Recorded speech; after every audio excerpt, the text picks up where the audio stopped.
انسان کو اس چیز میں غور کرنے سے اللہ کی وحدانیت کا پتہ چلتا ہے کہ اللہ کی طاقت کیا ہے، ان کو بنانے والا کوئی ہے جس نے راستے بتا رکھے ہیں۔ چاند اپنے راستے میں سے چل رہا ہے، سورج اپنے راستے میں سے چل رہا ہے، سورج اپنے وقت پر نکل رہا ہے، اپنے وقت پر چھپ رہا ہے، چاند اپنے وقت پر نکل رہا ہے۔ چاند کے ذریعے سے ہمیں مہینوں کا پتہ چلتا ہے، چاند کے ذریعے سے ہم عید مناتے ہیں، چاند کو دیکھ کر ہی ہمیں پتہ چلتا ہے بقر عید کب ہے، شب برات کب ہے، 12 وفات کب ہے، محرم کب ہے۔ یہ سب چیزوں کے جو ہے چاند کے ذریعے سے تو پتہ چلتا ہے۔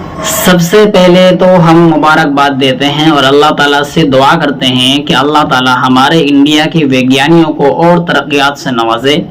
اللہ کے یہاں جو بڑی سے بڑی کامیابی ہے وہ اللہ تعالیٰ ان کو عطا فرمائے۔ چندریان 3 جو بھیجا گیا تھا، الحمدللہ اس کا سافٹ لینڈنگ ابھی کچھ وقت پہلے ہو چکا ہے۔ اسی کے ساتھ میں ہمارا ملک انڈیا دنیا کا چوتھا ایسا ملک بن چکا ہے جس نے چاند پر سافٹ لینڈنگ کی ہے، اور دنیا کا پہلا ایسا ملک بن چکا ہے جس نے چاند کے خاص حصے پر، خاص ایریے پر لینڈنگ کی ہے۔ سب سے پہلے تو ہم اسرو کے ویگیانیوں کو اس بات پر مبارکباد دیتے ہیں کہ وہ اپنی کوشش اور محنت میں کامیاب ہوئے۔ اس سے پہلے بھی ایک چندریان 2 بھیجا گیا تھا لیکن وہ ناکام ہوا اور وہ کریش ہو گیا۔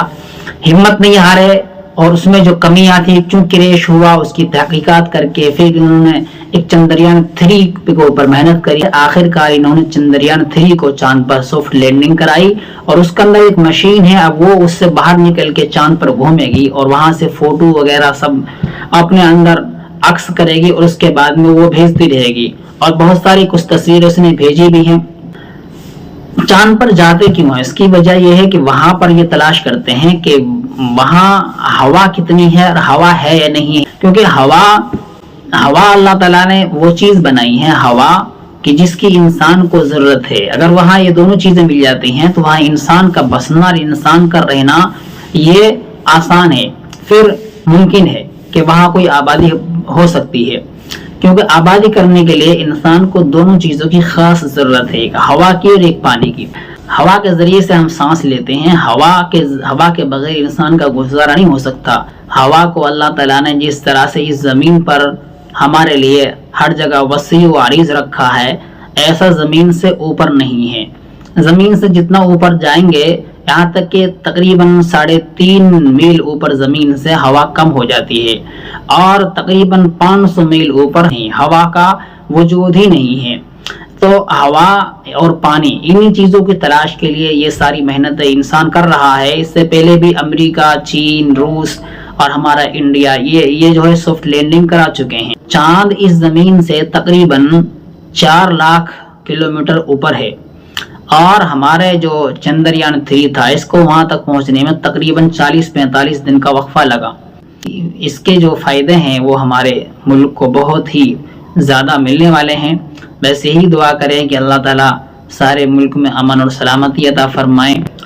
انسان کسی بھی چیز میں جب دماغ گھساتا ہے، انسان کسی چیز میں جب آگے چلتا ہے تو اس کو بہت ساری سیکھ ملتی ہے، تو یہاں تک کہ انسان کو یہ بھی پتہ چلتا ہے کہ یہ دیکھ چاند ہے، چاند کی طرح سے کتنی چاروں طرف سیارے پھیلے ہوئے ہیں، ہم تو صرف ایک چاند پر گئے ہیں، ان کو بنانے والا تو کوئی ہوگا۔ ایسا تو ہے نہیں ہے کہ وہ خود بخود ایجاد ہو گئے یا زمین پر دھماکہ ہوا اور ان کو جو ہے الگ الگ جگہ پھیلا دیا گیا۔ انسان کو اس چیز میں غور کرنے سے اللہ کی وحدانیت کا پتہ چلتا ہے کہ اللہ کی طاقت کیا ہے، ان کو بنانے والا کوئی ہے جس نے راستے بتا رکھے ہیں۔ چاند اپنے راستے میں سے چل رہا ہے، سورج اپنے راستے میں سے چل رہا ہے، سورج اپنے وقت پر نکل رہا ہے، اپنے وقت پر چھپ رہا ہے، چاند اپنے وقت پر نکل رہا ہے۔ چاند کے ذریعے سے ہمیں مہینوں کا پتہ چلتا ہے، چاند کے ذریعے سے ہم عید مناتے ہیں، چاند کو دیکھ کر ہی ہمیں پتہ چلتا ہے بقر عید کب ہے، شب برات کب ہے، 12 وفات کب ہے، محرم کب ہے۔ یہ سب چیزوں کے جو ہے چاند کے ذریعے سے تو پتہ چلتا ہے۔ اب اگر یہ خود بخود ہی ایسے دنیا سے پھٹ کر کہیں چلے جاتے تو ان کو کس نے یہ عقل سکھائی چاند کو کہ بھئی تو اس ٹائم پہ نکلے گا، ٹائم پہ چھپے گا اور تیرے اندر ٹھنڈا مادہ ہوگا۔ لگاتار یہ ساری چیزیں جس نے یہ ان کو سکھائی ہیں، جس نے ان کو یہ راستہ بتایا، وہ کوئی ہے، اور وہ کون ہے؟ وہ اللہ تعالیٰ ہیں، جس نے بار بار قرآن کے اندر فرمایا لَلشَّمْسِ يَنبَغِي لَهَا أَن تُدْرِكَ الْقَمَرَ۔ اللہ نے جگہ جگہ فرمایا ہم نے چاند کو بھی بنایا، ہم نے سورج کو بھی بنایا، ہم نے آسمان کو بھی بنایا، ہم نے زمین کو بھی بنایا، ہم نے ہوا کو بنایا، ہم نے پانی کو بنایا۔ قرآن شریف کے اندر یہ سب چیزیں لکھی ہوئی ہیں۔ قرآن شریف 1400 سال پہلے نازل ہوا، اللہ نے آسمان سے اتارا، اور اللہ تعالیٰ نے یہ بتا دیا قیامت تک کے لیے۔ قرآن شریف میں آج تک کوئی رد و بدل نہیں ہوا، آج تک کوئی اس میں کوئی چیز نہ داخل کری گئی ہے، نہ آج تک کوئی چیز اسے ہٹائی گئی ہے۔ تو پتہ چلا وہ اللہ کی طرف سے کتاب ہے جس نے ساری دنیا کو سجایا بنایا۔ اللہ تعالیٰ کی طرف سے انسان کو پھر بہت کچھ سوچنے پہ مجبور ہونا پڑتا ہے، اور بہت سارے لوگوں کو یہ پتہ چلتا ہے کہ ہاں ان سب کو بنانے والا کوئی ہے، اور وہ کون ہے؟ وہ اللہ تعالیٰ ہے۔ اسی بات کو جس نے پہچان لیا، اصل کامیابی اس کی ہے، وہ اصل کامیابی تک وہ پہنچ گیا۔ اللہ تعالیٰ ہم سب کو ان سب چیزوں سے عبرت پکڑنے کی، نصیحت پکڑنے کی، اور ان سب چیزوں کو دیکھ کر اللہ کی طاقت کو سمجھنے کی توفیق عطا فرمائے۔ السلام علیکم۔